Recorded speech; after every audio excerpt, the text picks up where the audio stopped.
And now for something completely different. Forget everything you've been told by others before. Get ready for the real deal, the full story, real talk about money, markets, life. Now, it's The Real Investment Show, presented by RIA Advisors. And like the Doublemint twins, two for one. You're going to get 2 hours of Financial Fitness Friday as we fill in for Chris Salcedo here in Houston and for 1 hour. So we hope you stick with us. Send us your questions. We have, again, personal finance questions. We have no idea on what shampoo to use on your dog. Oh, well, we might. I think, John, we probably do. We can probably talk about that if we need to. Listen, send us any question you want. How to clean grout in the toilet. We'll help you with anything you need. Pulling weeds, backyard. Pulling weeds. Laying some mulch. We're here for everything. You know, as a financial advisor, you sort of are everything. I mean, we talk to clients talk to us about everything. You get such a unique perspective and stories. The reason I went into this business were the stories, I have to tell you, because I've always was fascinated, John, by how people learned about money, made their money, thought about money, their decisions, but how, working with families here in Texas, especially that have been here over 150 years, like how their families got here. And, it's like 1880, the series 1883, right out of people's mouths. I love the stories. Funny, one client I'm working with is working on a script out of Stanton, Texas, and she is from Stanton, Texas. And we talk about having a burger there at the grill on the corner. It's a drugstore and grill, but it's just her family grew up there and had farmland. And I just love these stories. Texas is full of stories of how people made it, got here. I don't know. There's a spirit that is amazing to me. Yeah. So isn't it fun? Like, I think that the greatest part of helping people with their money is listening to their stories and how they got here and what they think about money. Yeah, just how they want to, leave a legacy for their children or family, or if maybe they don't have kids, or, maybe there's charitable intentions or philanthropic and what they believe in and what's important to them. And, I agree too, Rich. Excuse me. I really, the part of this business I really enjoy the most. And it's always fun talking about stocks and bonds and all that stuff. But it's really about the people and their stories and their families and their livelihood. There's so much more behind that number that's on the account statement. Oh man, I'll tell you. I mean, the stocks and bonds. I tell people, listen, if you're a financial advisor and especially a fiduciary, and you only want to talk about stocks and bonds, and you want to get into this business, you're talking about one layer of a 7-layer cake. That's right, and that's it. And it's probably not even the best layer. It's probably the more stale layer. Sorry, Lance. Those charts, boring. So that's why Lance and I were a good combination, because he was, it's about financial planning. That's what I listen to before I go to sleep at night. I sleep like a baby. So, it's, I get it. Stocks are more exciting, but investments are more exciting. So speaking about exciting, stock market is definitely Wall Street heading for a losing week this week. Dow futures down 122 points, S&P futures 24. Again, Lance has been talking about this. This is a healthy consolidation. We went way too far, too fast. The Fed has been really good at putting a kibosh on it. Listen, if you think the Fed's going to be cutting rates by the end of the year, I got a bridge to sell you somewhere in Brooklyn. And it just doesn't make sense to me, John, that the Fed would go ahead and cut rates. As a matter of fact, the stance that Powell has, not only is his legacy on the line, his stance of, listen, we might have 2 more rate hikes. You look at core PCE, you look at Atlanta Fed sticky price inflation, this level of inflation is stubborn. Okay, we blew off the supply chain inflation pretty quickly. But to get now where we are to 2% is going to take a lot of work. So all this, bucolic talk of, soft landings and other things, listen, maybe. I don't buy it. So I think that the The Fed's not done. But listen, your guess is as good as mine. Coming out of this pandemic, there are a lot of unusual behaviors. There are a lot of unusual metrics. Who knows how messed up we are in the brain being locked up for 2 years? It's coming out in consumer spending, right? I talked to someone the other day. I said, listen, I don't know if you really can afford this vacation. It's not a client, a friend of mine. I'm like, you're spending how much on a what? Mm-hmm. He goes, listen, you know what? We got locked up for 2 years, and I'll make it work, because he feels secure in his job. So, I think people got a little rewired being locked up for a couple of years. I see more folks now, or talk to more folks now, that they're taking kind of the lifetime trip that they've been pushing off for years, and they're just at the point where we're just going to bite the bullet and do it. Yeah. I've seen because that they might say we may never get to do it. Yeah. And again, some people can afford it, and they've postponed it, and that's fine. But then there are people like, wait a minute, maybe you need to step back. Yeah. Step back. Maybe don't go to Italy. Maybe go to Italy, Texas. That might be just as fun. Brent disagrees. Paris. I'm sure most of you probably disagree, but there is an Italy, Texas. There is. I pass the sign all the time. When Amy goes, I want to go to Italy, I send her that sign.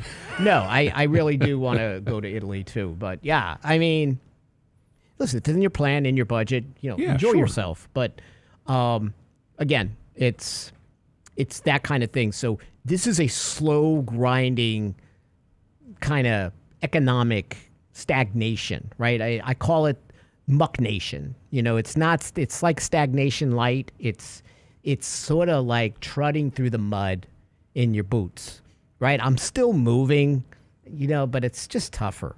I got a job, but my wages aren't really keeping up with inflation, even at this rate. I have companies that will start to cut back. Liquidity is draining out of the system.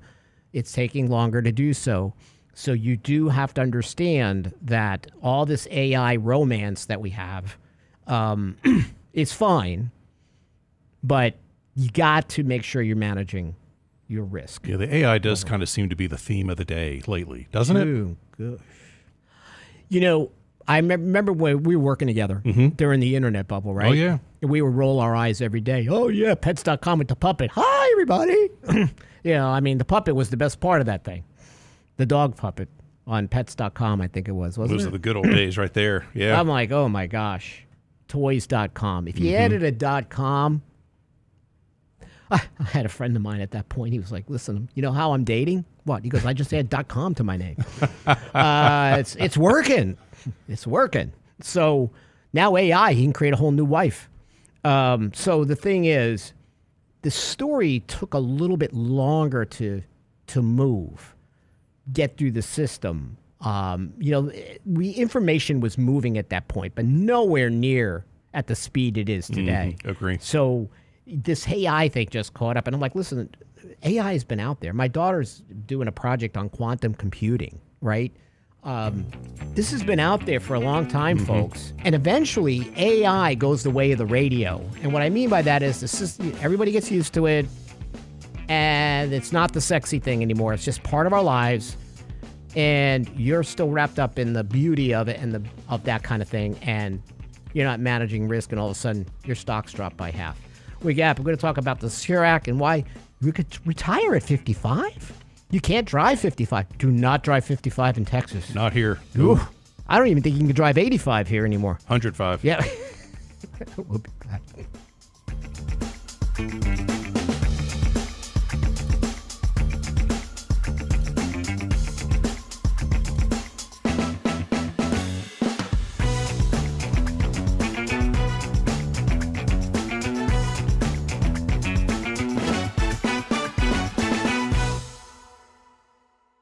Get daily investment news you can use, delivered at the speed of the internet at realinvestmentadvice.com. Oh, Red, I declare, I plumb missed that candy coffee. Whatever am I gonna do? Don't you worry, little darling. We'll watch it again on our YouTube channel. Why, Red, I never. The Real Investment Show YouTube channel has all of our past presentations, from Candid Coffee and Lunch and Learn to special topic discussions, and all of our live show recordings preserved for you. Subscribe now to the Real Investment Show YouTube channel, or look for the link on our website at realinvestmentadvice.com. Hi, Lance Roberts here. If you're like most people, your 401k plan represents the bulk of your retirement assets, and unfortunately for many, managing your 401k plan can be difficult. There's so many choices, so many things to consider. With just a quick email, a couple of questions, you can put RIA advisors to work for you managing your 401k plan. Get started right now at the website, realinvestmentadvice.com, or simply call our toll-free number, 855-RIA-PLAN, or again, simply online at realinvestmentadvice.com. Health and financial security touches everyone within your organization. Offering benefits for all doesn't need to be complicated. Hi, I'm Tom Allen, Senior Benefits Consultant at RIA Advisors. RIA Benefits provides independent expertise to find solutions that speak to the mission of your business, the culture you want to establish, and the budget you are able to work within. Book a free consultation with me at realinvestmentadvice.com/retirement, and we'll find a solution that takes care of your most important asset, your people. realinvestmentadvice.com/retirement, realinvestmentadvice.com. And now, another page from the Real Investment Advisors Investing Manifesto. Bulls win in bull markets. Bears win in bear markets. Eagles soar above and take advantage of opportunity. Let us help you soar as you reach your financial goals with RIA Advisors. Neither bull nor bear. RIA Advisors, 281-501-1791 or online at realinvestmentadvice.com. The Real Investment Show.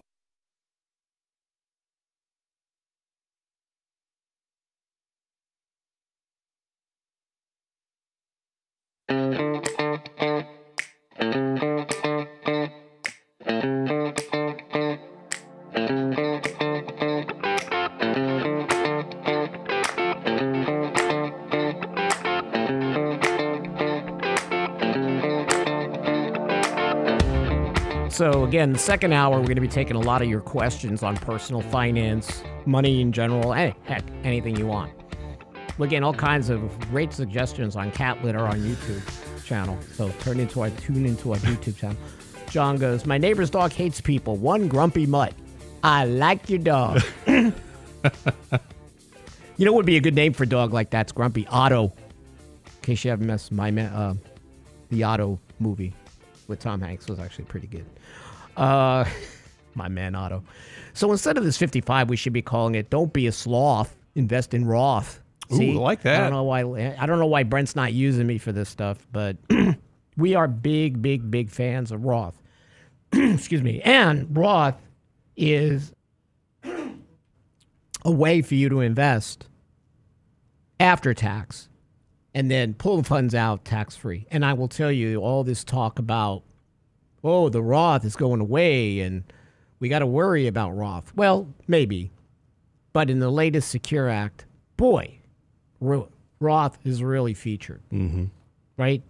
So, and I call Roth the J.G. Wentworth because the government needs money now. So it's a great tool. Oh, my God. Man, and things are tough around here today. It's Friday morning. It's Houston. I don't know what it is. It's humid. A little coffee on the pipes. I saw the Make heat. it better. I saw the heat rising from the hood of my car just parked there today. That's what I ate for breakfast on the way in. Heat. The heat. This is so thick. I was like, oh, this will be I'm going to good. take a slice of humidity. Yeah, I'll take that with my coffee. Thanks. Yeah. That's pretty funny, John. But overall, keep in mind that when you think you're going to retire into the lowest tax bracket, that also might be a dream. Because you have to look at stealth taxes, IRMA surcharges, taxation of Social Security benefits, right? And that Roth does not require RMDs during an owner's lifetime, unlike qualified plans, right? It's easy to see where the Roth advantage is. But years ago, we'd be like, well, why would you do that? Pre-tax accounts are the best thing in the world. They're not. If I could do it all over again, John, I would tell you what I would do.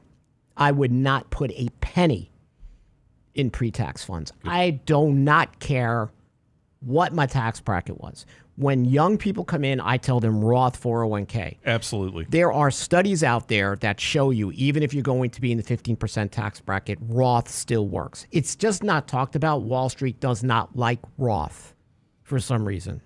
But they do love pre-tax, and your accountant loves pre-tax. In all fairness, your accountant is trying to save you taxes today. We also have to worry about your taxes tomorrow. We have to worry about your retirement income and your taxation, but most importantly, the surcharges and what I call the back pocket taxes of Social Security. You know, most people do not realize Social Security is taxed.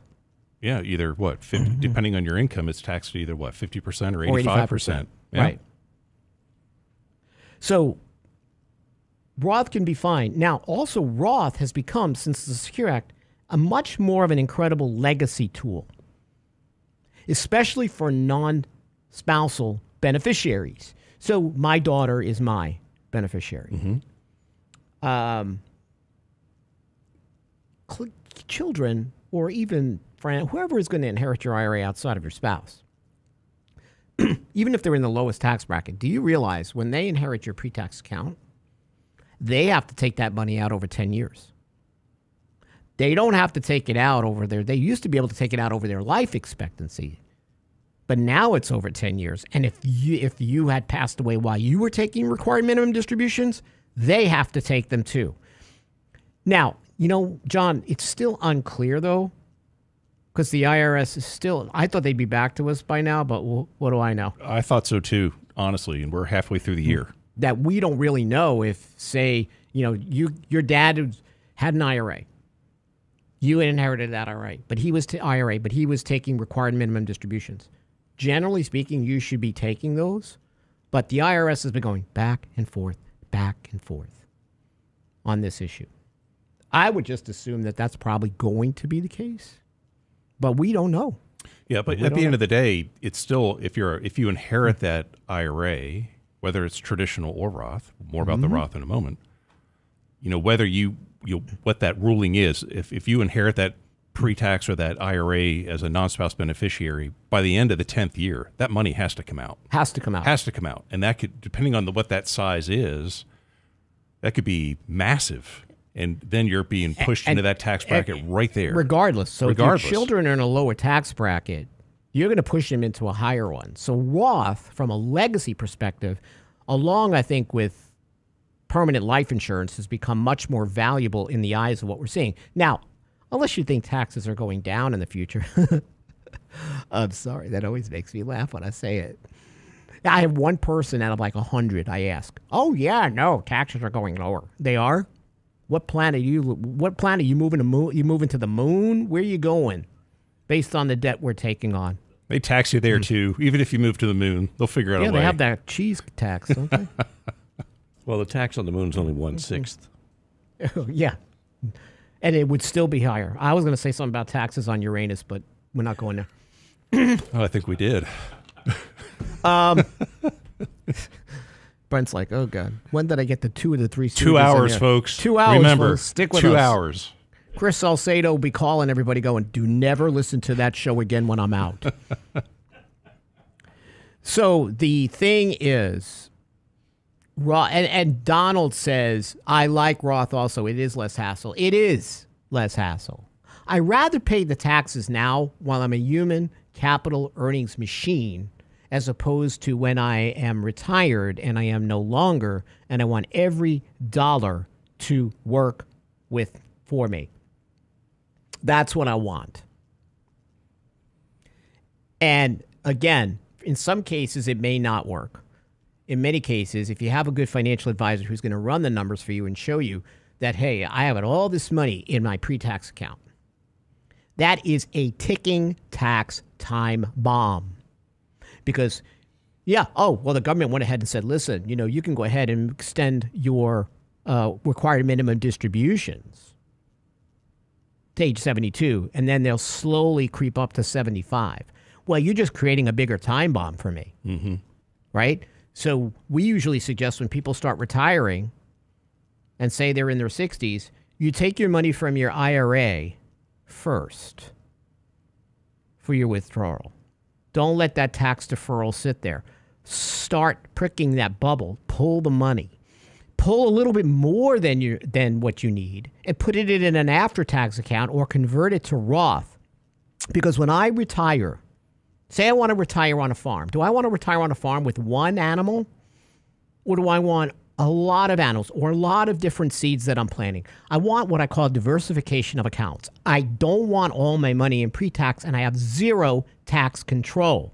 But that is what Wall Street tells you. That is what your brokerage advisor tells you. That is what your accountant tells you, and it's wrong. You got to think unconventional here. Because you understand taxation on Social Security. You understand surcharges or IRMA charges on your Medicare premiums. So I could be in the lowest tax bracket, but once I consider the 50 cents and 85 cents on the dollar, we show clients and people that we work with, you're not in the lowest tax bracket at all. I didn't. Something else too. And folks, hey, you've been great savers. You've been putting money aside, and you've built up that pre-tax account. Now you move it to your IRA. But even for things that maybe you haven't thought about yet in retirement, buying vehicles, paying your property taxes. I mean, I can't tell you how many folks I visit with where all of their money, all of it, is in that IRA. And so if they ever need anything, right, John? It's all taxed, all of it. Right? Zero flexibility. And you got to remember, you're going to get hit by the tax torpedo. That's the sharp rise and then sharp fall in middle class income households, the marginal tax rates as their income rises. So you get hit by this torpedo and then it levels out. You got to find ways to minimize that torpedo hit. One way to do that is Roth conversion. So we will have clients that we run numbers and we show, listen, in the short term, this looks painful as heck. This looks painful. You're going to do these 5-6-figure Roth conversions when you retire, and you're going to have to pay the taxes now, and your tax bracket's going to look horrendous. But then look out over your life expectancy and your spouse's life expectancy, and you would be surprised how much you're saving in taxes. I mean, I ran a report yesterday, John. $300,000 in lifetime savings by taking a hit today because of Social Security and, most importantly, IRMA. And don't forget, we are going to see the Tax Cuts and Jobs Act sunset. That is going away. I'm sorry, whoever is president, based on the debt we've taken on and all the stimulus, there's just no way in heck. So those marginal rates are going to squeeze down, which makes now, through the end of 2025, a very good time for Roth conversion. Now, we'll tell you, there are people that have been on this for a long time. I've worked with people that have said, listen, I didn't want all my money in pre-tax accounts. I've got brokerage, I've got after-tax, and it works. So when I need to take money out, I could take a bit from each, and I do not budge my marginal tax rate. That's what you want. That's what you want. We get back, we're going to talk about don't drive 55 or whatever the heck it is. What is it, John? Is it 105 in Texas? Seems to be. How do you retire at 55? I don't know. That's a miracle to me. Who wants to retire at 55? We'll be right back.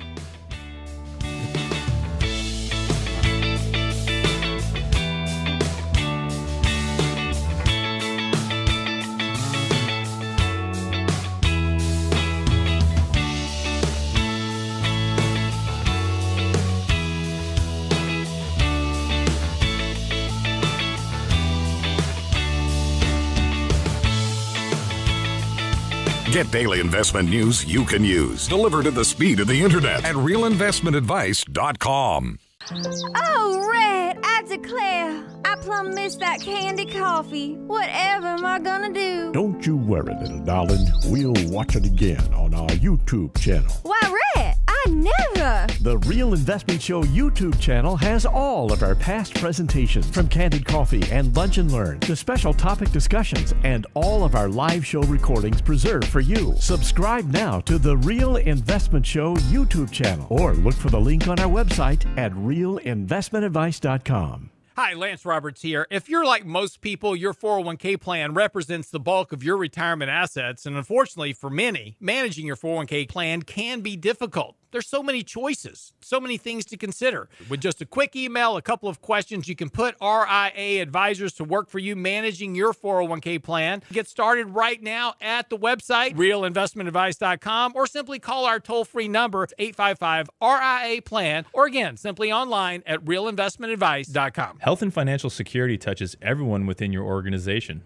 Offering benefits for all doesn't need to be complicated. Hi, I'm Tom Allen, Senior Benefits Consultant at RIA Advisors. RIA Benefits provides independent expertise to find solutions that speak to the mission of your business, the culture you want to establish, and the budget you are able to work within. Book a free consultation with me at realinvestmentadvice.com/retirement, and we'll find a solution that takes care of your most important asset, your people. realinvestmentadvice.com/retirement, realinvestmentadvice.com. And now, another page from the Real Investment Advisors Investing Manifesto. Bulls win in bull markets. Bears win in bear markets. Eagles soar above and take advantage of opportunity. Let us help you soar as you reach your financial goals with RIA Advisors. Neither bull nor bear. RIA Advisors, 281-501-1791 or online at realinvestmentadvice.com. The Real Investment Show.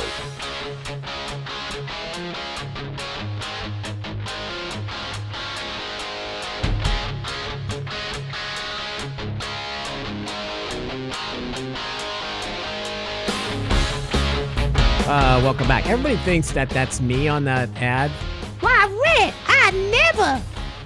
but that's Erica. She worked for us. That's pretty good, though. I do believe I missed that candy coffee. I think I sound like Flo from Alice. I used to love Flo from the Alice show.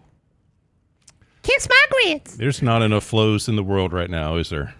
There's not enough. Yeah. No, we need a little bit more of Kiss My Grits. We need to bring that back. Kiss My Grits. You know, just. And for those of you that are offended by it, kiss my plant-based burger or whatever the heck you're eating. So, you know, on the YouTube channel about Roth conversions, yeah, it's why just bite the bullet and do it. Yeah, I would do it. You know, it's important to think about when you're looking at Roth. I have some clients that have gone full out Roth. Like over the last 5 years, they have drained, John, their IRAs to Roth. We run the numbers every year and we pull the money. And they have this huge bucket of money in Roth. And I just look at it and I go, hee hee hee hee. I feel so good about that. Right? Because part of it is also their legacy intent to their children. That's what I really see as a common theme where, especially with moms and dads, they're ready to maybe look at this so they say, hey, I don't mind. I'm going to just pay the taxes now so my kids don't have to. That's just right, what it comes because down of the changes to non-spousal inherited IRAs. Mm-hmm. We're getting a lot of great comments on retiring, so we're going to use that for the fourth segment. We talk about retire at 55. So interestingly enough, Smart Asset did a study about where high net worth people are moving. Now, again, don't California my Texas, but right, they're looking at households that are making $200,000 annually, and they're saying, hey, where are people moving? Well, obviously we know Sunbelt states, the most migration. Starting with Florida, obviously Texas, Florida, Texas, Tennessee, Nevada. I mean, Nashville is crazy. I've always loved Nashville for decades. I've gone to Nashville. I used to work for a well-known country music star down there for a while. And Nashville at a time and Hendersonville, so beautiful and quiet. But it's crazy. It's crazy now. But people have discovered these states. So, and I just think, I think, John, this is going to continue. I think so too. I mean, there's, you were talking earlier about, the relationships and why you really got involved in this business. And I think we're very fortunate that, a lot of the folks that we serve, individuals and families that we serve, we work with a lot of folks that live out of Texas too. Right, we do. And there's a number of folks that I visit with that are up in that upper East Coast area. Hey, I'm from Pennsylvania originally. I'm from up in that area. some beautiful country up there, but there's a lot of folks that I'm visiting with Must that. have overheated those Amish women. Hey, Oh, now. my Lord. Look at that John Penn. Woo! That was many years ago, folks. Just saying. I need to hang out with you more. God, I always feel so much better about myself. This is so good. But a lot of folks that are up there in that New York, New Jersey area right now, Yeah. there's been a common theme where they're wanting to maybe move out of It's- state and maybe come down here. Come For on down retirement yonder. purposes, it's so much easier, right? You want to manage your cash flow, paying state, local taxes. It's crazy. And a lot of states are losing their tax bases as they move to other states. But, you look at real estate values in Florida, they're not, they're a problem now. Florida is not as affordable as it was at one point. And that's going to continue to happen. But I just think this migration, I have talked to clients, so many of their children who are living up north, they're living in Chicago, and they're like, we're moving. We're just picking up, we're going. Yeah, and We're just gonna make it work. And there's a lot of things you have to take a look at. I know Texas doesn't have a state income tax, but depending on where you live in the state, you have to look at what your property taxes will be too. So Absolutely. You gotta at the end of the day, you gotta look at the numbers and look at all that. But You do. yeah. You do. And again, a good financial advisor will show you, here's the impact to your plan by you moving from one state to another. I want to buy a house. I want to sell my house here and move here. What's the overall? I have seen success scenarios tilt much higher with a move for those who are willing to do it. Yeah. So that's interesting to see when you actually see the numbers prove it. Yeah, I think and sometimes there's a consideration of, well, should I split time, maybe spend half the year here and maybe spend half of the year in a warmer state or somewhere else, or does it make sense to keep my property here? Should I sell it? Should I rent it out? What's great is you can really run all those scenarios and see if there's one certain recipe that provides that better probability of success, right? And it's different for everybody, but all definitely worth looking at for sure. Well, especially with remote work, seeing a lot of younger people. Although I think remote work people are getting a little tired of it. Actually, I talked to a lot of people who are working remotely, and they're like, they don't like it. It was fun when everybody was home.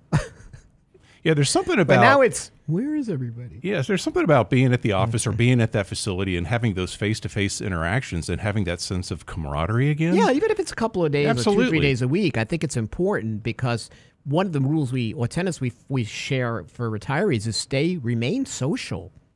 You could get locked away and not be social at all, especially men. So I think getting out there does help.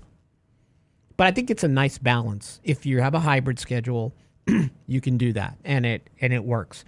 I know a lot of Gen Zs, though, they don't want to come to the office. Baby boomers are annoying. Millennials poof on you. I don't get up until mid-morning. So I'm working at 2 o'clock in the morning. You all asleep, you old people.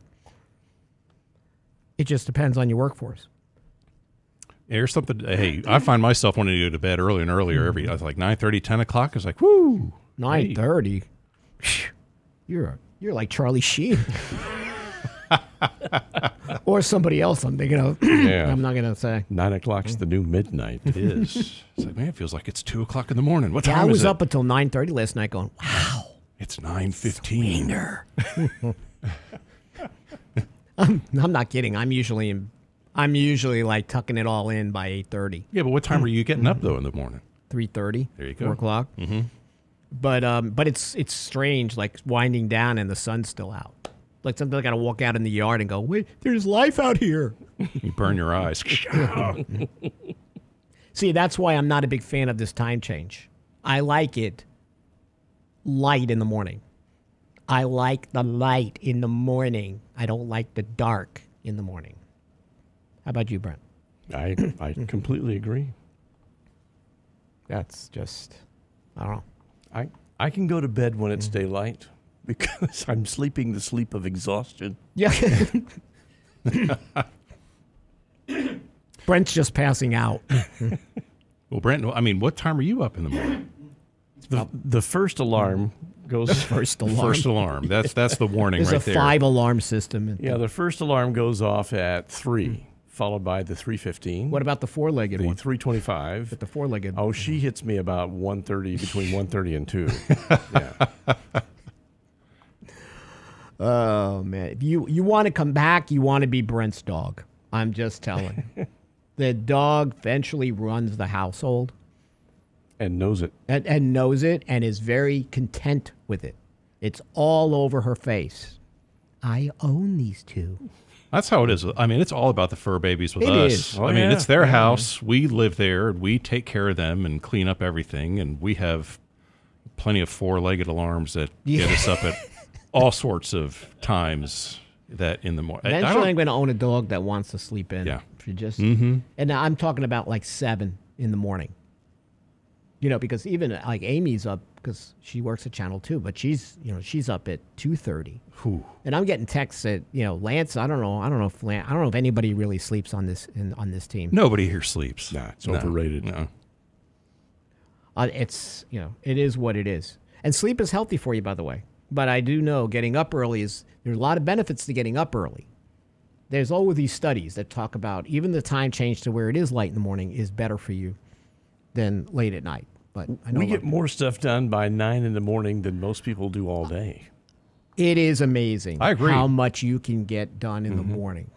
I have always been that way since I'm a kid, and it's served me well my whole life. You are just getting so much done. And it gives you a lot of flexibility during the day when you're able to do that. Overall, does help. But by 10 o'clock, you want lunch. No, 9 o'clock, you want lunch. Well, in Brent's case, 7 o'clock, you want lunch. Well, you've already been up for, what, half the day at that point for him. Heck yeah, it's time a for while. lunch. The deli downstairs opens at 7, so Yeah, You know. right. They're I'll be there. Yeah, convenient. So we've got a few earnings coming out this summer. Darden came out yesterday. What's funny about Darden? Darden is Olive Garden. It's a sort of a middle, lower end range of things, right? Of dining experience. But they bought Ruth Chris. Mm-hmm. Saw that. And I don't get the purchase. Like, I think, to me, you have look at how many now people that are making 6 figures. There was a whole look at the reports from Dollar General and Dollar Tree. How many people with 6 figures are now shopping at dollar stores? So dollar stores are trying to accommodate that group, right? Walmart shows that also the same thing. So I still think there is like the middle of America, the wedge of incomes will eat in an Olive Garden over Ruth Chris. So I just think buying a high-end chain going into a slowdown doesn't make a lot of sense to me. And their numbers reflect that the higher end is not bringing in the money as much as it was. Yeah, I don't know. I mean, have you looked at what a steak cost lately? Yeah, just saying. Yeah. Absolutely. So, but companies are going to have to try, and they are, some to their own detriment, but they're trying to reinvent themselves through this period where you're fighting for every dollar, and it's always that way. But as inflation stays sticky, it's even more important. When we get back, we're going to talk about the retire at 55. Got a lot of insight from our YouTube channel on retirement because it's different for everybody. It's a mosaic. We'll get back.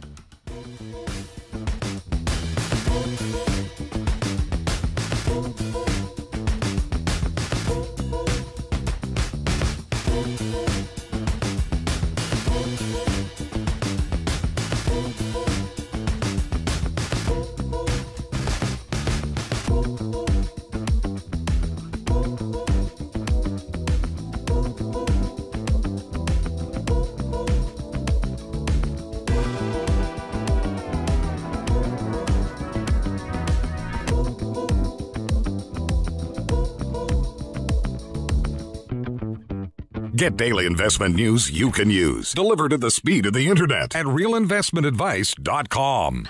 Oh, Red, I declare, I plumb miss that candy coffee. Whatever am I gonna do? Don't you worry, little darling. We'll watch it again on our YouTube channel. Why, Rhett, I never. The Real Investment Show YouTube channel has all of our past presentations, from Candid Coffee and Lunch and Learn to special topic discussions, and all of our live show recordings preserved for you. Subscribe now to the Real Investment Show YouTube channel, or look for the link on our website at realinvestmentadvice.com. Hi, Lance Roberts here. If you're like most people, your 401k plan represents the bulk of your retirement assets, and unfortunately for many, managing your 401k plan can be difficult. There's so many choices, so many things to consider. With just a quick email, a couple of questions, you can put RIA advisors to work for you managing your 401k plan. Get started right now at the website, realinvestmentadvice.com, or simply call our toll-free number, 855-RIA-PLAN at realinvestmentadvice.com. Small businesses are now being challenged by the lack of employees and how to attract and recruit the best employees. To get the better employee, you'll have to offer a better package. Hi, I'm Tom Allen, RIA Advisors Retirement Plan Consultant. Don't assume a 401k plan is too costly or complicated for your small business to offer. Let us show you how to make the most of an affordable and effective plan that will deliver true value for your business and your employees. Call me toll-free at 855-RIA-PLAN or online at realinvestmentadvice.com. That's realinvestmentadvice.com. And now, another page from the Real Investment Advisors Investing Manifesto. Manage risk and volatility rather than trying to manage gains. You don't have to be right all the time. Long-term investing success is a 70% gain. Let us help you reach your financial goals with RIA Advisors. Neither bull nor bear. RIA Advisors, 281-501-1791 or online at realinvestmentadvice.com. The Real Investment Show.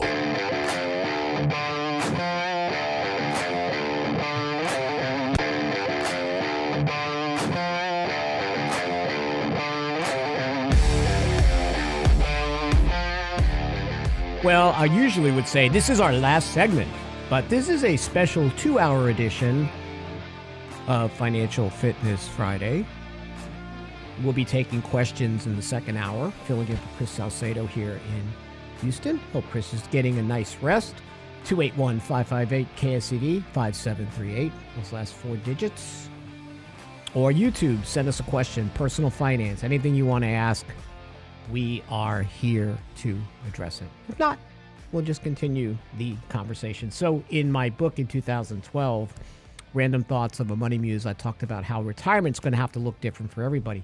So there's this guy, John, Terry Lantrip. In 2018, he took a 1-acre investment property in North Texas, and he turned it into a tiny home village. 13 lots that cost renters, bring their own homes, $700 a month. So they have common areas like the garden, the fire pit, the laundry room. So he purchases in Lake Dallas, 7,000 people. And just the mom and pop investors seeing the signs of what retirement might look like, especially for people who are going to retire early that may really need to cut their fixed expenses. So retirement is a different story for everybody at 55. Yes, you're able to maybe withdraw from your IRAs, move money. There's certain things you're able to do in 401ks at age 55. It's some magical number. But more important than that is, what does retirement look like to you? If you watch commercials on financial media, it's all about your magic number. Yeah, what's your number? And your number better be 7 or 8 figures. That's not going to be possible for the majority of Americans. We work with people. You would be surprised by how much they have in retirement savings, but yet I see them having very enriching retirements. It's not perfect. Nothing ever is. They might work a part-time job they love. Someone on YouTube just said that. Listen, I would like to retire, but maybe work part-time at a place. Everybody knows Buc-ee's is my place. Right? That's my place. Would love to have a change of scenery sometimes. But people are doing that. They're working a little bit longer in part-time jobs. They are waiting to take Social Security at 70 to get a bigger paycheck. So they're filling it in. but they are cutting their expenses and they're understanding that the big house and all the stuff is more of a hindrance than anything else. And it's nice to see baby boomers take on that kind of mentality when we were growing up. It was all about, oh, you got to have the big house and all the stuff. Now as I get older and I look at my daughter and how small she lives and she's happy with it, I just think that's somewhat of a good lesson you're going to get from younger generations, that you don't need all of this stuff. And your kids don't want your stuff. When you go to an antique store, that's all the stuff you use up to your kids. So, quick story on that. There's a gentleman that I've worked with for a long time, and their house is their everything. Poured everything into their home. They love it, right? And they have a beautiful home. Sure. And the goal is this whole time to pass it on to their children, We're going to leave it to our family. So had lunch with this particular gentleman and his oldest son. Met the son for the first time. Just nice. Really great conversation, meeting his kids. And I'm sitting in between them at the table. And the father says, at some point, stuck in the middle. Yeah, with stuck John, in the middle. with Steelers John. wheel. So, so he was like, he basically told the son, hey, at some point our house is going to be yours. And the son basically looked at him and said, Dad, I don't want it. I'm going to sell it. Oh my God. Just like that. I mean, it was supposed to be this warm, emotional, you, oh my gosh, thank you. This is wonderful. And I mean, didn't even skip a beat. I'm going to sell it. And I was sitting in between them, and I was like, well, this is awkward. Yeah. But that's the truth. Yeah. Because it's just not the same. It's just not the same. Or they might use it as a rental, depending on the house. Mm-hmm. But I don't see this, I want the house. Now, maybe if I'm in Destin and I live off the water, I have a mountain place, even then I could say people may not want it, but your kids maybe want it. They don't want your house in the middle of Sugar Land. They don't. They just don't want it. They would look at it and go, cha-ching, cha-ching. They just see the cash from it because it's just something that they have to upkeep. And Lance talks about this a lot, and we do too. A house is not an investment. A primary residence to me is not an investment. It's a lot of great things, and I love having a house. Sure. But to tell you that you're going to make a lot of money in an investment compared to putting it into a great equity over time or an investment that you've researched, it's just not. It's not the same rate of return with all the stuff you got to put into it, right? Matter of fact, we have so many people that retire and decide, I'm renting. I'm out of this. Or they're buying smaller patio homes. You're going to have to make big changes to retire at 55, especially if you don't have a health care component lined up as a bridge between then and Medicare. And I will tell you, insurance is going to be a problem for you. It is expensive. I think that's the biggest concern that folks have when they're considering maybe retiring at 55, and that looks so different for everybody, to your point, Rich, or maybe I'm just not going to work my crazy hours that I'm working right now. Maybe I want to work a little bit less, so maybe they can keep that health care plan. Right. Or if they do retire, most of the time it works when their previous employer allows them to keep that medical insurance plan, maybe at roughly around the same premium that they were paying before, that can act as that bridge before they are eligible to transition to Medicare. It's when they have to go out there and shop for those private policies, that's when you see a problem. You do. That's why people sometimes stage early retirement. One party retires sooner and goes on to a spouse's insurance, right? So there are ways to do this. No retirement plan's perfect. It's perfect for you. I have one client did retire at 56, and he did exactly what he bought a small house, and he literally lives in the middle of nowhere. And I admire him every day. He sends me a picture. Oh, look, there's an elk in the road. We can't go anywhere. Who cares? We can't go anywhere. And I'm like, I just love you. This is how I want to live. How many people live in your town? Oh, 75. Seems crowded to me, but I still love you. Is there a Buc-ee's there? You could drive to the Buc-ee's. But the point is, there's ways to do it, but you're going to sacrifice something to do it. You're going to have to live a lot more reasonable. And guess what? There are people who do. I have one client that all she does is she loves books. She loves to read.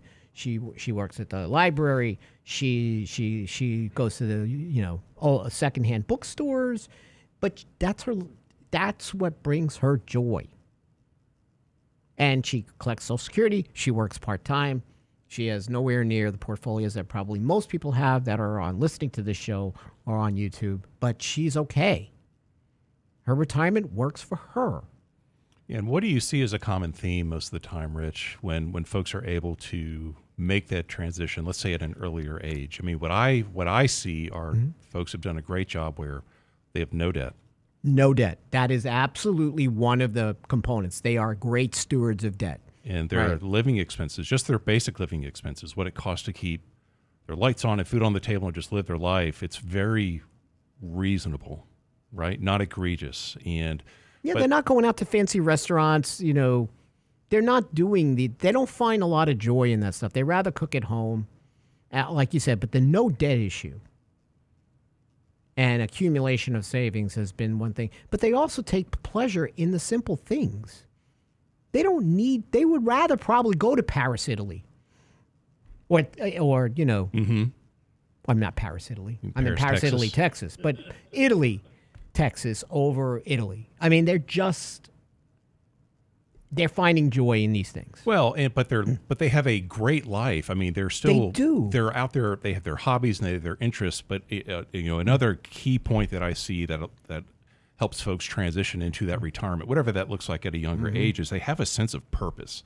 There's something that they're involved in, whether if it's to your point, maybe it's working part-time or maybe they volunteer or whatever. Charity, but they've got a group. There's social. There's a social network that they're plugged into of some sort. Because how many times? I mean, there's been a number of times where folks they say, "Hey, okay, John, I'm going to retire," and then in about a year, I get a phone call. I'm bored. I'm going back to work. In my book, I wrote this chapter about Luling, Texas. Started going to Luling when I first moved here, and I fell in love with this town. And now everybody likes it. But the Watermelon Thump, which I'll be at this weekend, very simple. And I got a chance to talk to people, even though I say, "Who's this Yankee trying to talk to me?" He's one of them. He's one of them. So Luling has this aroma. Would you say, Brent? Aroma? It's an aura. From wells and so forth. Yeah. So I'll never forget. So I talked to a lot of people there to get their ideas of money. They look at me like I'm crazy. Like, what are you doing here? You don't belong here. Go into and ask them about how did they retire and ask them questions. And I got some of the best lessons. But he goes, don't crinkle. One old cowboy walks out of Blake's Cafe, goes, don't be snuffing your nose at this smell. That's the smell of money. We get back. I have no idea what we're going to talk about, but we'll get there. But we'll be here. We'll be here.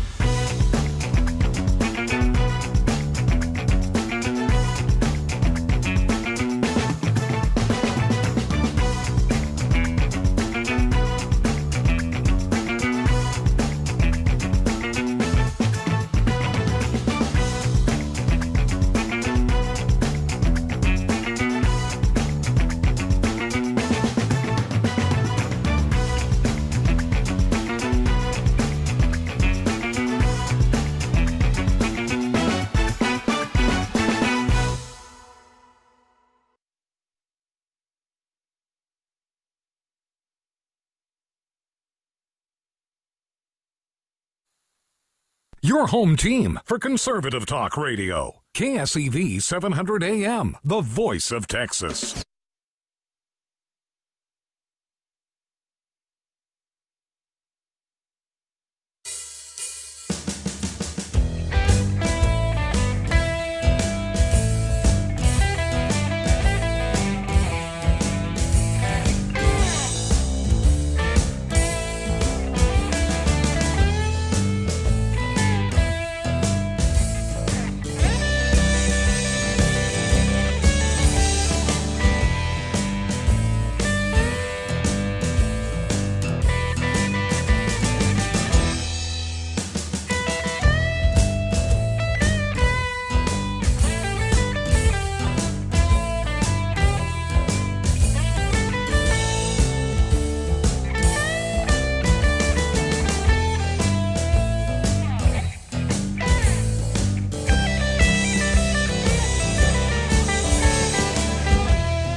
And now for something completely different.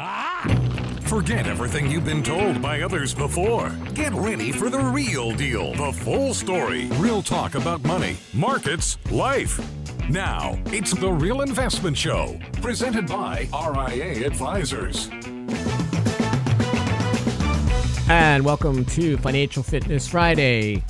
As we fill in an extra hour for Chris Salcedo here in Houston, 700 KCV, the voice of Texas, we're also taking your questions here. Brent, give us the phone number, 281-558-5733. Or go to our YouTube channel. Yeah.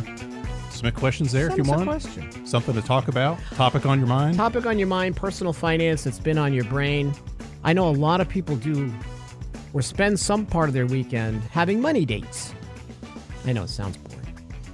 But, you know, it is a good time to sit down sometimes during the week. I know a lot of people who do it on Sundays. They sit down, they go through their budget, they go through their statements, they figure out what they need to do, how to plan for vacations. Nothing wrong with that. Usually, from what I see, especially when there's a couple, that when they're kind of working on that together, both parties are involved in that process. And one's a little bit more in the weeds than the other, but they're both looking at their money decisions together. Uh-huh. And they have rules where they say, before we spend X, they kind of have a limit where they say, hey, before we go make this major purchase, we're going to talk about that first. Absolutely. Right? I mean, things like groceries or, things to kind of run the house, they kind of know what they're going to spend. But for kind of things that fall outside the boundaries, they have kind of a preset, hey, before we make this decision, we're going to sit down as a couple and we're going to talk about it. So we're both in agreement here, right? You definitely see with younger generations, Gen Zs, Gen Xs, both parties more engaged in the financial decision or involved, like with meetings, they come in, both of them. Mm-hmm. Baby boomers, it seems that there's one party that is the one that's handling things and one isn't. But that is absolutely changing. And John, I know you have daughters, I have a daughter. We want to see them engaged in the process overall. Absolutely. Our oldest right now is in the process of, talking with potential employers, and, that eventually here we'll be looking at, benefit packages and retirement plans. And you were talking about the Roth earlier. Roth 401k. We're talking about, I'm telling you right now, we will be talking about the Roth 401k. I mean, hands down, and how that works and what that means longer term, right? Start planting those seeds Absolutely. early, right? Absolutely. You want to make sure that your kids are engaged, and when they get married, they're engaged together in the process of learning about money. Speaking of engaged, there's something that's really troubling. Mark Zuckerberg and Elon Musk are going to have a cage match. I don't want to see both of them without their shirts on. But there's some part of me that Elon really just needs to take this dude to the mat. I would be like, Elon! Just choke him out. I mean, there's so many crazy, it's like we're living in the Babylon Bee. We no longer exist in the real universe. We're in the Bee-verse, right? When the Bee promotes something, it's like real news. Is it like Stranger Things? Is that what we're on right now? No, we are absolutely there. So they want to fight in a cage match. They're joking about it, but they're like, I don't know if they're really joking. So are we talking 3-minute rounds here? I think we might be. Yeah. They're talking about the Vegas Octagon. So, or a move called the Walrus. I have another name for it, but I don't want to bring up her name. Lays on top of an opponent and does nothing. So, man, I'm going to tell you what. I've never been in mixed martial arts. I've never been in the octagon. You never had the Walrus on you? Maybe during your honeymoon, right? I can't. Woo, that's a whole other show right there, my friend. Okay. But man, 3 minutes for the podcast. In there. Yeah. What I'm about to say, this isn't going to sound good either. Okay, go ahead. But 3 minutes in the ring. That 3 minutes lasts a long time. I hope they're ready to go. Well, we know how that honeymoon went. See, there it is. Welcome to the second hour, everybody. It's a minute longer than I thought. So, the Walrus. I don't know. I mean, we are living in a parody, aren't we, Brent? You find that every day when you wake up? Like, what's the... It's like you can't make this stuff up. No, I mean, You know? I think it imploded the Onion, because I know the Onion's out there, but I Yeah. don't think the Onion is as prominent as Babylon Bee Yeah. overrode them. But I think the Onion ran out of stuff that's sarcasm. I mean, there's makes no... Mad Magazine look like a Mensa study guide. Well said. It really does. It really does. Where you go sort of keep your sanity sometimes, outside of the whole ESG stuff that drives me crazy, is your finances, right? There are certain things you can control. You can control your finances. You can control how much money you save, how much debt you take on. But there are many reasons. There was a new Morningstar report issued recently about why do investors hire a financial advisor? Right? Some of it is they have really come to the realization that they have some discomfort handling their own issues, and they need help in making good decisions, right? So discomfort, 32% of responses. Specific financial needs, 32%. Also, behavioral coaching. I will tell you, the advisors of today and the future are going to be even more from the side of behavioral coaches. With the politics, the division in the country, the turmoil with the Fed raising rates, people are distressed overall. Inflation. You are, and we have always been emotional coaches, you will also be a wealth coach. You will also be forging the connect between health and wealth. And there are a lot of metrics out right now used by financial advisors to help you plan for illnesses and issues. Like, for example, I do encourage people to do, or clients to do 23andMe. Why?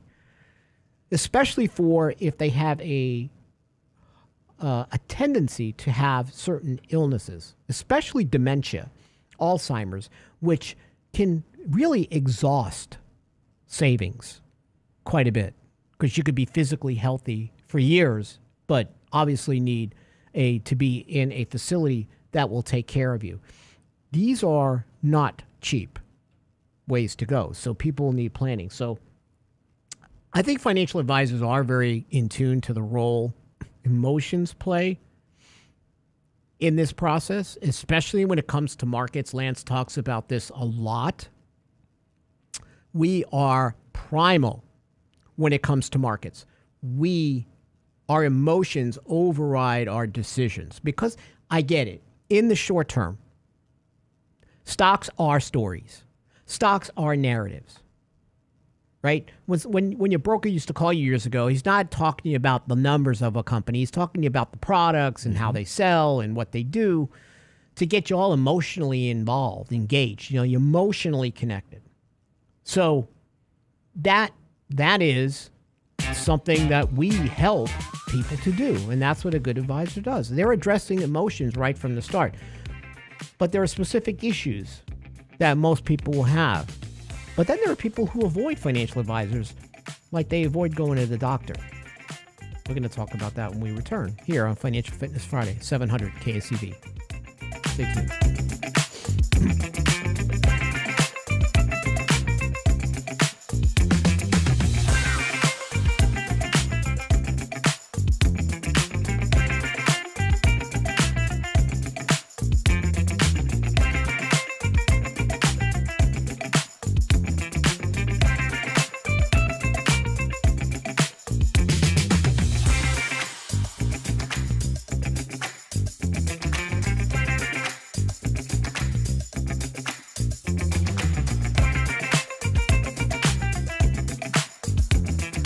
Get daily investment news you can use, delivered at the speed of the internet at realinvestmentadvice.com. Oh, Red, I declare, I plumb missed that candy coffee. Whatever am I gonna do? Don't you worry, little darling. We'll watch it again on our YouTube channel. Why, Red, I I never. The Real Investment Show YouTube channel has all of our past presentations, from Candid Coffee and Lunch and Learn to special topic discussions, and all of our live show recordings preserved for you. Subscribe now to the Real Investment Show YouTube channel, or look for the link on our website at realinvestmentadvice.com. Hi, Lance Roberts here. If you're like most people, your 401k plan represents the bulk of your retirement assets, and unfortunately for many, managing your 401k plan can be difficult. There's so many choices, so many things to consider. With just a quick email, a couple of questions, you can put RIA advisors to work for you managing your 401k plan. Get started right now at the website, realinvestmentadvice.com, or simply call our toll-free number, 855-RIA-PLAN, or again, simply online at realinvestmentadvice.com. Health and financial security touches everyone within your organization. Offering benefits for all doesn't need to be complicated. Hi, I'm Tom Allen, Senior Benefits Consultant at RIA Advisors. RIA Benefits provides independent expertise to find solutions that speak to the mission of your business, the culture you want to establish, and the budget you are able to work within. Book a free consultation with me at realinvestmentadvice.com/retirement, and we'll find a solution that takes care of your most important asset, your people. realinvestmentadvice.com/retirement, realinvestmentadvice.com. And now, another page from the Real Investment Advisors Investing Manifesto. Bulls win in bull markets. Bears win in bear markets. Eagles soar above and take advantage of opportunity. Let us help you soar as you reach your financial goals with RIA Advisors. Neither bull nor bear. RIA Advisors, 281-501-1791, or online at realinvestmentadvice.com. The Real Investment Show.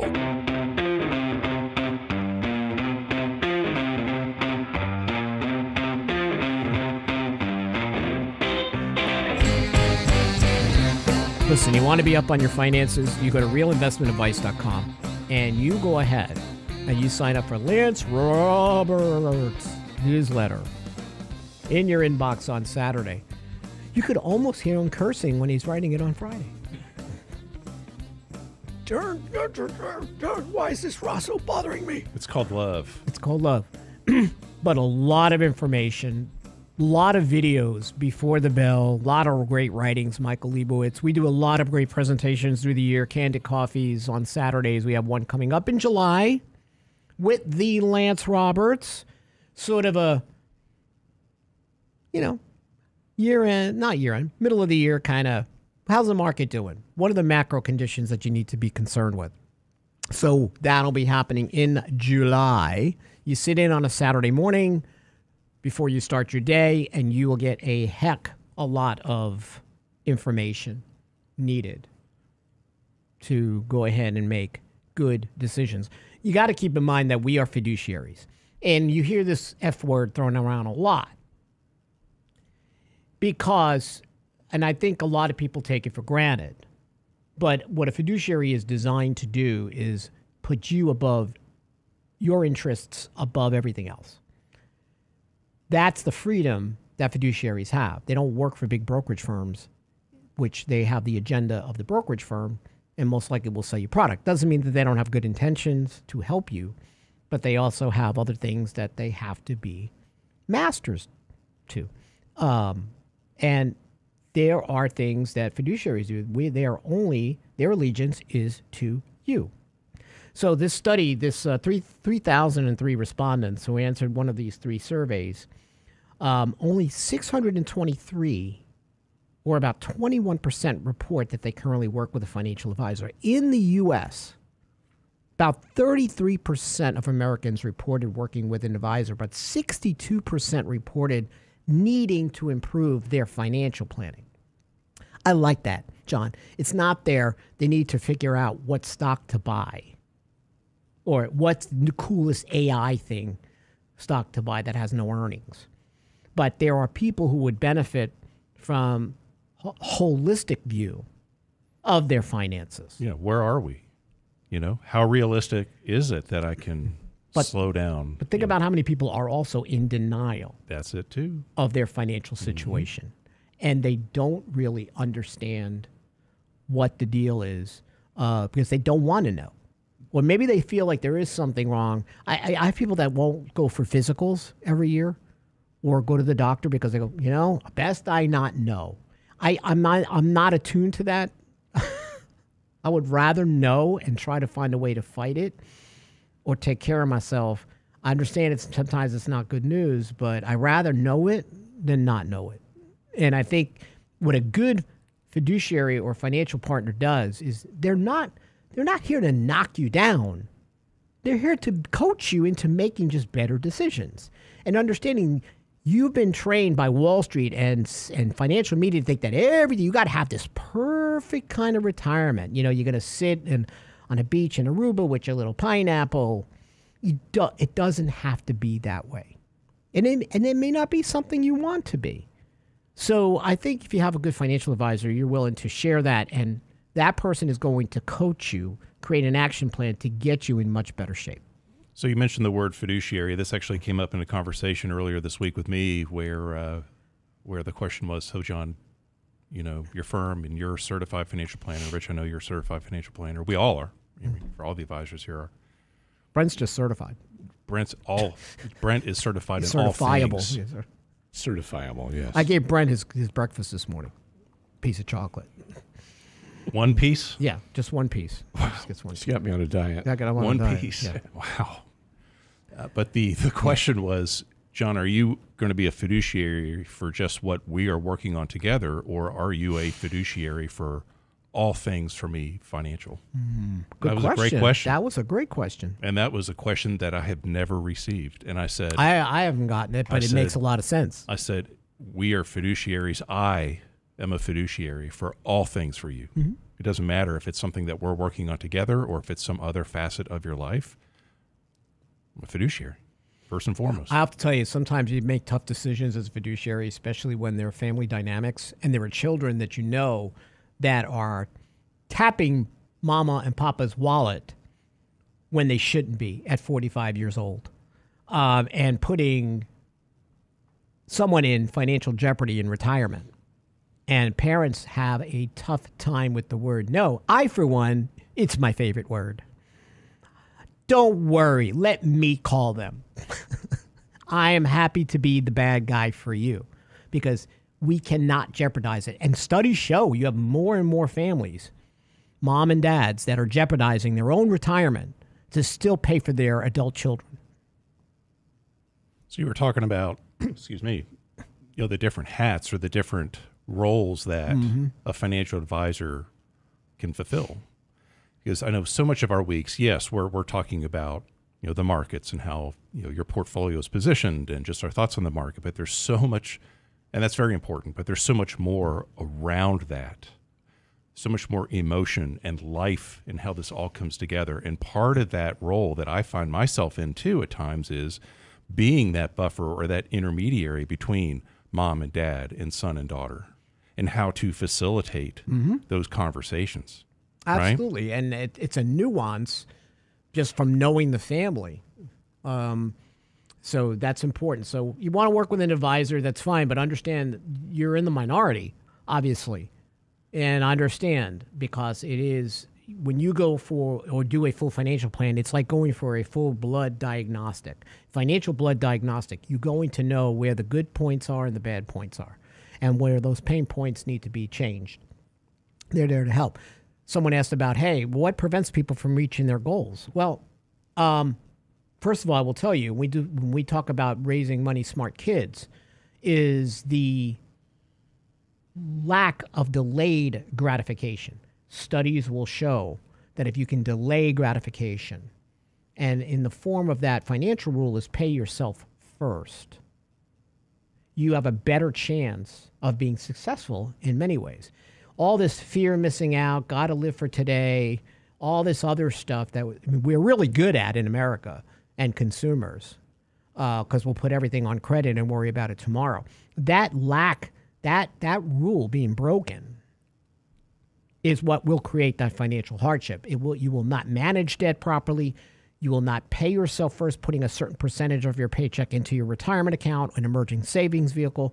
The ability to be disciplined and delay gratification shows that even from studies in the 70s, they tracked those kids, called the marshmallow experiment, for decades, and showed that the ones who did wait for their treats were the ones who were more successful. And I try to instill that in my daughter, and she's too much delayed gratification. She's very, very, very disciplined, but I'd rather have her that way than all over the board. Oh, sure. Right? So the lack of the immediate gratification issue, emotions. Lance talked about this earlier this week. What an enemy to not just your portfolio, but your money decisions in general. You letting your emotions run wild and making bad decisions is not going to work for you to hit your financial plan. So I hear this a lot when folks are, a lot of our time during the week is spent working and serving and being there for our existing clients. But there are a number of conversations that we have where folks are, kind of in the process of visiting with firms and trying to find a good fit for an advisor and, make sure there's a match in philosophies and such. And a lot of times, at least in my experience, when folks are reaching out to us, it's not necessarily about performance. It's, John, when I talk with my advisor, I constantly are repeating my same concerns over and over again, and I get the same answer every single time. My advisor is not listening to me. I feel, it's very deep what they're looking for in a relationship with somebody that they can trust. Right? At least that's what I see as a common theme. It's not always about the performance. It's, hey, if I want to talk, I want to go through these decisions because they are very emotional, but that's how we're wired as people. This, dealing with money is very emotional. Yes, it is. It's very emotional, and you've got to take it out. You've got to have rules. If you don't have rules, you don't have anything. But that comes with, you got to have rules. We have what we call, if you go to Real Investment Advice, type into the search box, financial guardrails. We will give you guardrails, lessons we have learned from the wealthiest of clients on how they handle money throughout their years, how much they put down on mortgages, how much do they have that they put towards discretionary spending. These are rules. Read The Millionaire Next Door, one of the best books ever. You can go to our site, go to financial. We have great financial survival guides, but you go down and you scroll down, there's a wealth potential test that you can take for free on our site. That wealth potential test is going to give you the metric to understand if you have those tenets, if you're following those rules. Gordon says you have really good face for radio, John. Really? Yeah. Well, appreciate that comment. Thank you. But you got a really big fan there. Says, oh my gosh, you're a hunk. Okay.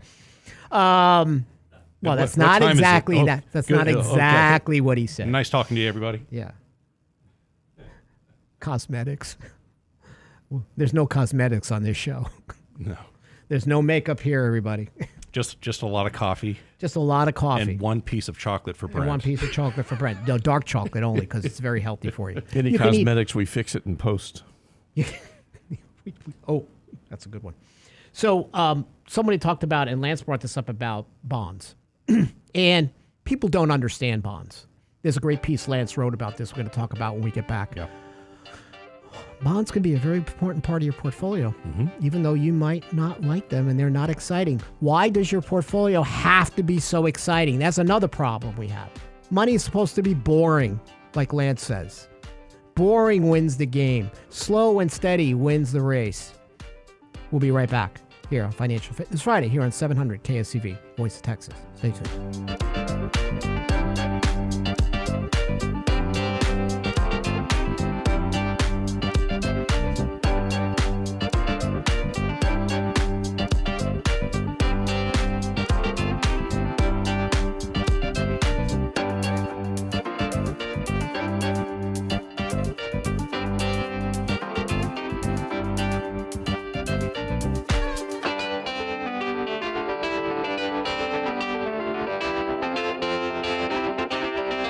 The Real Investment Advice blog. It's required reading for the informed investor. Catch it today at realinvestmentadvice.com. Oh, Red, I declare, I plumb missed that candy coffee. Whatever am I gonna do? Don't you worry, little darling. We'll watch it again on our YouTube channel. Why, Red, I I never. The Real Investment Show YouTube channel has all of our past presentations, from Candid Coffee and Lunch and Learn to special topic discussions, and all of our live show recordings preserved for you. Subscribe now to the Real Investment Show YouTube channel, or look for the link on our website at realinvestmentadvice.com. Health and financial security touches everyone within your organization. Offering benefits for all doesn't need to be complicated. Hi, I'm Tom Allen, Senior Benefits Consultant at RIA Advisors. RIA Benefits provides independent expertise to find solutions that speak to the mission of your business, the culture you want to establish, and the budget you are able to work within. Book a free consultation with me at realinvestmentadvice.com/retirement, and we'll find a solution that takes care of your most important asset, your people. realinvestmentadvice.com/retirement, realinvestmentadvice.com. In 1999, a parafiduciary group of financial advisors were busted by corporate giants for trying to operate in their clients' best interest. These men promptly escaped from a high-cost margin environment to the Houston Energy Corridor.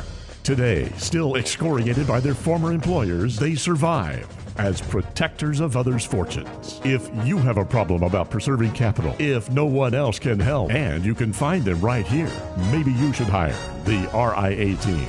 Can't catch the whole show now? Listen to our podcast later at realinvestmentadvice.com. My daughter came over this weekend. She was hitting my wife up. She's like, my nails are just really in bad shape. And of course, our other daughter hears the story that, oh, my sister's going to get her nails done. Well, I have to go too now. The Real Investment Show podcast. They go have lunch and nails turns into hair highlights. And I get the bill. Yeah. Inflation has hit the female population. It's going to take me a week's worth of work to get this thing paid off. So at realinvestmentadvice.com. They look very pretty now, by the way. They look like $1 million. And now, another page from the Real Investment Advisors Investing Manifesto. A passive investment portfolio requires active risk management. It's not a choice, it's necessity. Diversification doesn't protect against risk of loss. Let us actively help you reach your financial goals with RIA Advisors. Neither bull nor bear. RIA Advisors, 281-501-1791, or online at realinvestmentadvice.com. Real Investment Show podcasts are now available from Stitcher Smart Radio at Stitcher.com. Hi, Lance Roberts here. If you're like most people, your 401k plan represents the bulk of your retirement assets, and unfortunately for many, managing your 401k plan can be difficult. There's so many choices, so many things to consider. With just a quick email, a couple of questions, you can put RIA Advisors to work for you managing your 401k plan. It's a quick and easy application. Just simply click Ask a Question at realinvestmentadvice.com or give us a call at 855-RIA-PLAN. That's realinvestmentadvice.com. The Real Investment Show YouTube channel has all our videos ready for your easy access. Now with the new and improved Before the Bell report, plus each day's radio show. Subscribe and bookmark our YouTube channel at realinvestmentadvice.com. You're listening to The Real Investment Show.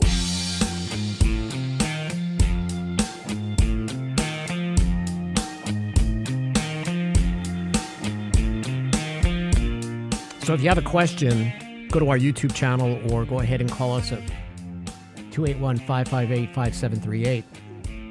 We're happy to address your finance question. Bonds are a popular topic only because people are trying to figure out how they fit in. Yesterday I did an interview. I can't remember what magazine it was, Fortune, Forbes, or whatever. And it was talking about bonds. And Lance is a bond expert. Michael, we have to place bonds. We feel the importance of placing bonds in portfolios.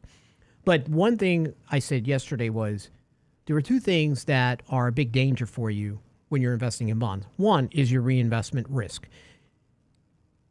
And two, coupled with that, is being seduced by yield.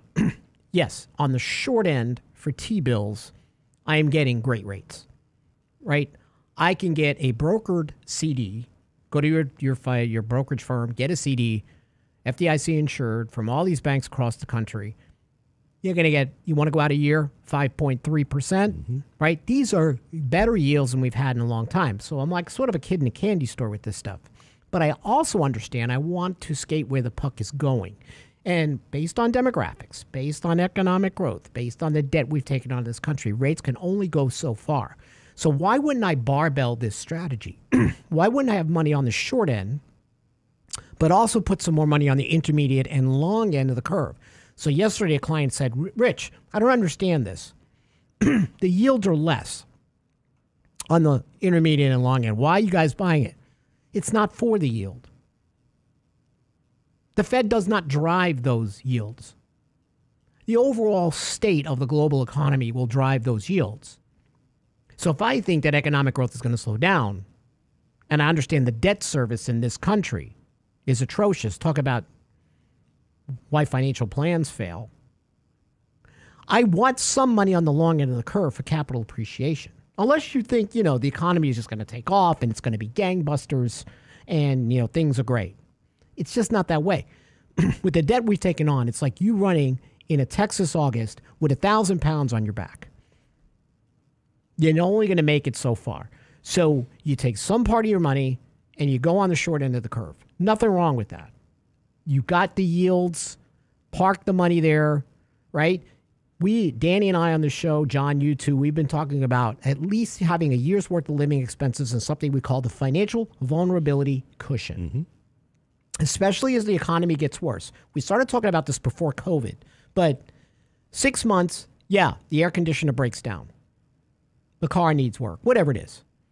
But another 6 months in case somebody loses a job, which very well could happen if the Fed keeps going. So 1 year in an online account, online FDIC insured savings account. Those rates have always been better than brick and mortar banks, Synchrony, Ally, Marcus. And I can go ahead and get over 4% on my money. So, but outside of my financial vulnerability cushion, I can craft my bond portfolio. And Lance does a really good job monitoring the yield curve. So if you want to understand how to implement that, you just read his newsletter too, or we will be happy to help you with it as well. But people are having a hard time with the intermediate and long end of the curve, John, because they don't understand why we would own that. Why would you own that when you can get 5% plus on the short end? Because as a financial advisor and money manager, we have to look forward. We just can't look to today. We make a financial decision in a portfolio. It's not for the next week. Yes, if things go up, we'll trim it, right? We manage risk, but we're investors. We're not traders. So we're going to hold something for 3 to 5 years unless conditions change. And we believe that this path is of slow growth and that rates will align. And when there's a flight to quality, I know we look dysfunctional to each other, but we're still the cleanest dirty shirt in the world. Money goes into treasuries. What do you think? It's funny because I have a client who's a farmer, and literally about 3 weeks ago, he's like, "We're the cleanest pig in the pen, John." And I said, "I'm going to use that." And you just did. And I'm going to use it again. It's such great points, Rich. There's been a number of folks that have said, why wouldn't I just put all my money in a 1 year, 6 month or 1 year treasury? And we get it, right? You get nice yields you've had in a long time. For some of your money, absolutely. For you outside of that vulnerability cushion, I can't talk. For some extra money outside of your emergency funds, absolutely. Hey, take advantage of these higher yields. But if you're just like, well, I'm just going to put all my money in that 6 month and 1 year, right now we don't think the Fed's going to be lowering rates. But do you think maybe a year from now, 2 years from now, that rates will still be this high? So what if that's that reinvestment risk. If you put everything into a 6 month, 1 year, then it matures and maybe you've got lower rates. Now what are you going to do? Exactly. Right? Now, this has taken a bit longer than we expected. Absolutely. Because of all the massive stimulus. And again, I do think that our brains were sort of rewired being locked up for 2 years. One of the worst decisions in my lifetime that I've seen. I don't know about you, John, but the whole response to COVID was shameful. So who knows, people want to spend even more. If you had some capacity to live for today, you are really living for today and you're spending money you don't have. And I don't know how long that euphoria lasts before reality hits. So it's taking a bit longer to get to where we want to go. But that doesn't mean that we're not going to get there. I want my money now, Rich. I want it now. JG Penn. Yeah, I want it now. It's so you're talking about the long end of the curve, and what Rich is talking about there on the long end of the curve are bonds that have a longer lifespan. 20-year bonds, 30-year bonds. Yields, a fancy way of saying interest rates are yields, interest rates out there on the long end of the curve. Like Rich mentioned, those yields don't really adjust directly by what the Federal Reserve is doing. It's about where are we going, right? And we do think we'll be getting into a slower rate of growth environment. We think yields will eventually come down. Think about diving. What does a diver do on a board? Yeah. When they want to get that velocity to jump, are they doing it right from the beginning of the board at the end? So there's much more of an exacerbated move at the end of the board. You want to walk the plank, that end of the plank is a lot shakier. That is not affected by the Fed. Exactly. That's affected by the economy and inflation. So you got to look at the longer term macro trends to figure out why you would own that here. Again, unless you're in the camp that we're into a whole new growth cycle, all the debt we've taken on means nothing. Everybody is financially literate, and we're all going to sing Kumbaya later after the show. That's just not I mean, just look at demographics. Nobody wants to have babies anymore, and that's crucial to economic growth, right? Because the world's going to end tomorrow thanks to Greta. Greta, we're already past the time frame.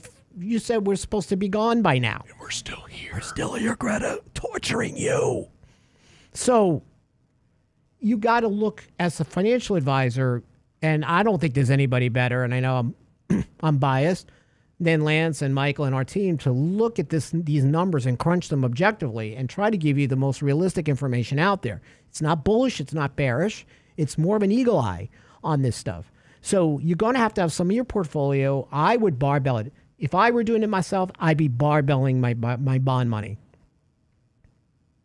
And look to cues where the yields are overdone on one side or higher or lower to add to that portfolio component. That's what we do. Yeah, I mean, you've got some bond exposure for that income, for the higher yield. But then you're using bonds also for not necessarily the yield or the income, but for growth opportunity, right? So you're marrying the two together. And you never know. Once your short-term money comes due, maybe it's not going to go to bonds. Maybe it will go to stocks. Right? We know 7 stocks have driven the entire market this whole year because it's all AI. I call it the Ricky Ricardo. Ay, Lucy. Terrible Ricky Ricardo impression.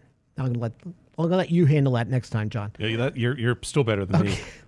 So you don't know when that money comes due what it's going to look like, but the odds are becoming more out of your favor that yields are going to be higher in a year from now than not, or 2 years from now than not. So that's how you place insurance policy. If it's risk on, then you want bonds.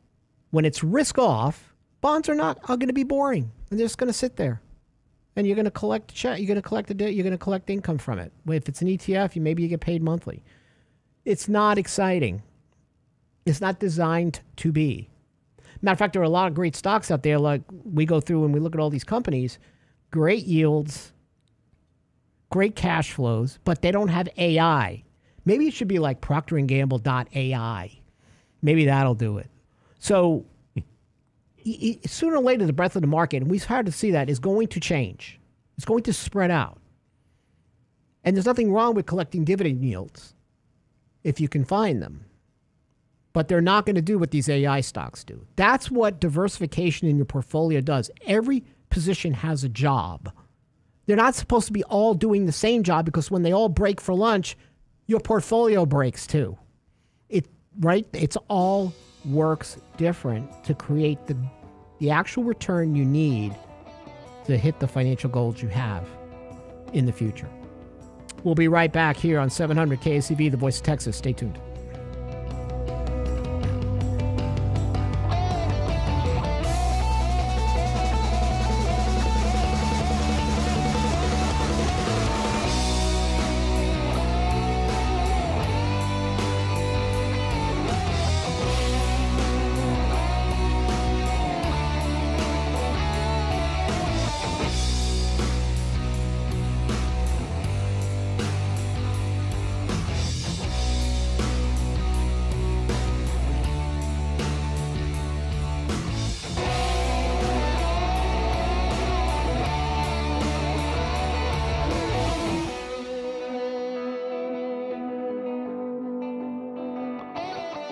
Get daily investment news you can use, delivered at the speed of the internet at realinvestmentadvice.com.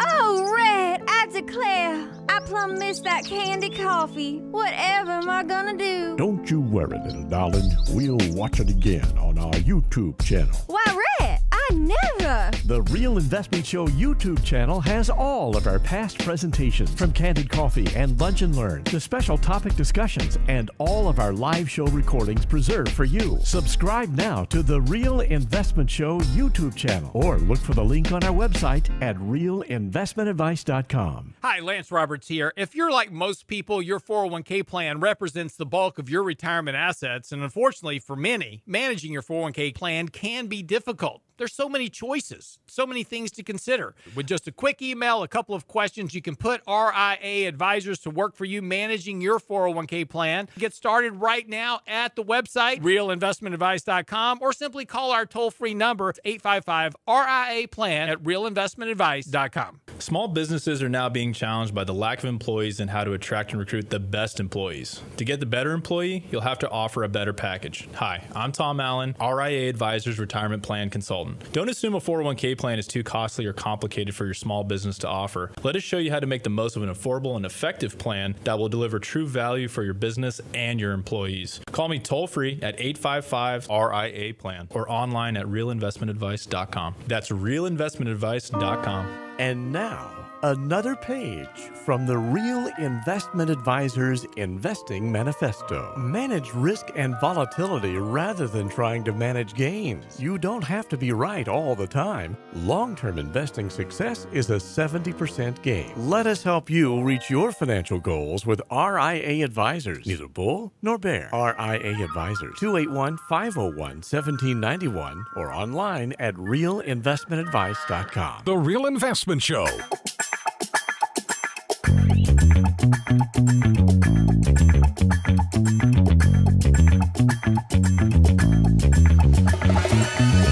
I thought that bumper music was going to morph into the theme for Beretta. Keep your eye on the sparrow. Can y'all tell we've been here for almost 2 hours? It's like, this is way too much, man. We love you, but it's time to go. Can we just play Johnny Cash until 8? Ooh, I like Johnny That would Cash. work. Little Johnny Cash will treat you right. Sure will. So you got a lot of good, you just got a pretty decent comment there on Yeah, YouTube actually some chat. great comments coming through on our YouTube channel here. Kathy, great comment. You know, she made the comment, picking a financial advisor is just as important as picking your primary care physician. You have to go through a process to select your advisor. You really do. It's not only the skill and knowledge, but it's how they keep up with that skill. Like I'm always learning. Like I'm going for a new certification. You have we learn every day. You have to continue to grow in that profession. Any certification you have is just a springboard. If you can get stale with what changes in this industry real fast. Oh, so if you don't have a doctor that's keeping up with things, to your point, that is important. But you also have to have a philosophical link with that individual. Some people are great people, but they just don't have the chemistry to work well together. Sometimes, how many times do we meet with people going, you know what? We're just not a good fit for you. That's what a fiduciary can say. We'll help you, but your philosophy and our philosophy on money and other things just does not gel. You're not going to be happy with us. Yeah, and there are a number of times where it's important, just as you are looking for a primary care physician, or you're in the search for somebody that's going to help you with your finances. It's okay to visit with multiple firms to get an idea of what is their philosophy. Is there a good match? Because you like you said, Rich, just as individuals and families are out there looking for an advisor for a good fit. Well, the advisor is looking for clients individuals to be a good fit too. We want there to be a good match in philosophy, right? Because you want the client to be happy. Yes. And that when you both speak to each other, there's a resonance. You're on the same vibe. Like if you have if you're sort of haphazard with money and you want to be in all the hot AI stocks, there's a place for you somewhere, right? But we're risk managers. We're looking at your overall risk in everything. So that's not going to be something we're going to do. Yeah, and that's okay. It's not an indictment against your philosophy. It's just that we just don't meld with it. Absolutely. So it's okay. But two great books you brought up. that Yeah, someone brought so up. Gary, thanks, Gary. And Kathy, thanks for tuning in this morning. Gary, thank you for tuning in. I know Gary listens to us on a daily, regular basis. Thank you, Gary. He said, when he said, I told you I gave my son The Millionaire Next Door. Yep. And another book, The Wealthy Barber. When his Always son my favorite too. graduated from high school, and it said it had an immediate impact. Those two books are the great foundation for your kids. Matter of fact, for a lot of adults, at where my old firm, I used to give out copies of The Wealthy Barber in the beginning when I started, because to me, it made such an impact. Talking about just the overall, it's a very holistic book. See, two of these books, when you read about money, everybody wants to read about the stocks and, the greatest, how to get rich in a day. But you got to look at books that are going to give you holistic ways of building wealth, working on your brain as well as your wallet. Millionaire Next Door and The Wealthy Barber will do that. Wealthy Barber talks a lot about insurance as well and risk mitigation. These are important concepts. One of the children of the client I work with, I recommended those two books along with some others. So those are, those should be anchors in your portfolio, your book portfolio when you're starting out. And matter of fact, I think some people can still get the benefit from The Millionaire Next Door, and there have been revisions to it. That book does get revised, and the message is still important. Okay, the person who's driving around in the Ferrari and gets out and has the Rolex and all that is probably one of the most broke people you've ever met. Not that there aren't very wealthy people who do that, but people who are very, The Millionaire Next Door talks about, again, how many times when we worked, and John and I worked together at the former firm, you'd have people come in and they were, remember one farmer dressed in his overalls coming in and he sat with me and he had more money than... Don't ever judge a book by its cover. Never. Oh my gosh, don't ever. I have a client that went on a Mercedes car lot here in town and couldn't get the time of day because of how they dressed. Now, they weren't dressed slovenly. They just weren't dressed like maybe they're used to. And I'm like, you salesmen are crazy. So there was a gentleman. Don't judge a book by its cover. And they got turned off. They left. Yeah. They were buyers and they said, we're not buying here, to themselves, and walked off. At our former firm where you and I used to work together, there was a day where a gentleman, he would take the bus. He would ride his bike up and down Westheimer. I think I remember that guy, yeah. And he would load it on the public transportation, the Houston Metro. He would take the bus everywhere. And he came walking in and wanted to talk a little bit about investing. And you would have thought this guy didn't have a penny to his name. And he pulled out a check with over 8 figures on it. And it's like, well, you can probably go buy all the buses you need. It's like, go for it, man. It was amazing. I have never understood that impression of money based on how somebody dresses. Absolutely. I've never gotten that. Like, a good fiduciary is just going to talk to you and figure out what you need, and not really looking at how you look or what your haircut looks like or anything like that. And it is amazing. And The Millionaire Next Door will go through that, how millionaires spend money. They don't want flashy cars, right? They're not going to get a top-of-the-line suit. You know what I tell people a lot of times? I tell the younger kids? Think in the middle. Think the middle when it comes to when you want to spend. I don't want the highest priced item. And I may not want the cheapest. But is there a brand in the middle that is dependable and will do what I need?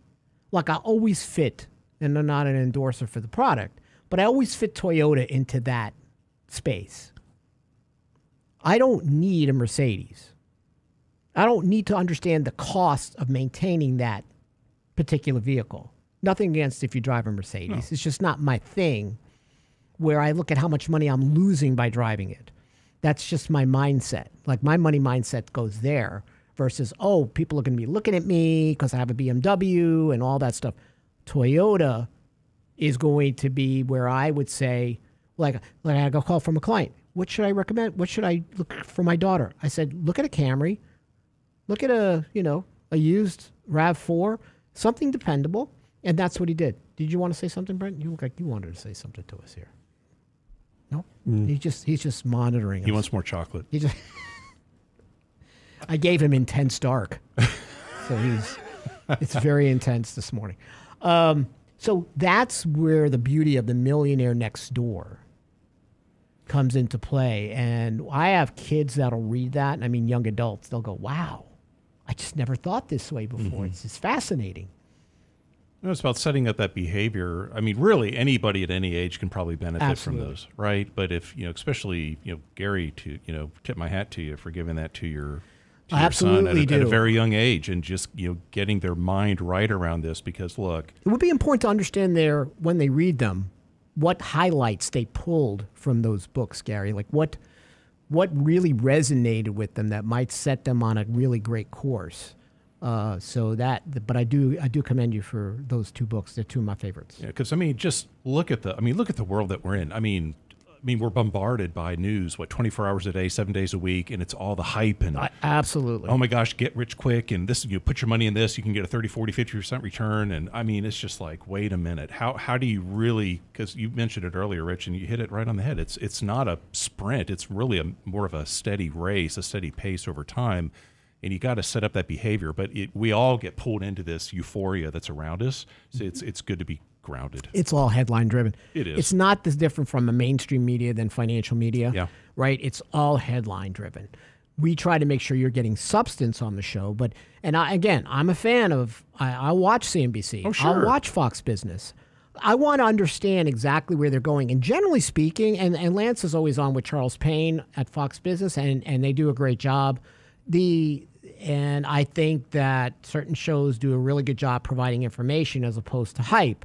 But the issue is when they start talking about specific stock recommendations and stuff, you can't look at that and say, that's how I'm going to invest my money. I'm not going to look at, they told me I should go into NVIDIA, so I got to do that. I mean, there are people that will invest just based on a recommendation. And then they do the disclosure at the bottom of the screen. This person has zero interest in NVIDIA. Like, they don't own it. Yeah, and the disclosure is usually so small you can't see it anyway. I would rather have someone at least talk up their book, because at least I know their money is backing them up. If I don't even have skin in the game, you're giving me a recommendation. Well, now, may I take that recommendation and do homework? Maybe talk to my financial advisor? Perfectly acceptable. But to go ahead and commit my funds to someone that brought this up on TV and doesn't have an interest in it, no, not doing that. Not happening. And I think we're done. I think Financial Fitness Friday is history. Looks like we'll be back on Monday. I think Chris is back on Monday as well, here on 700 KSCV. We'll hear Chris Salcedo at 8 o'clock. All right, everyone, have a great weekend. Thanks for tuning in.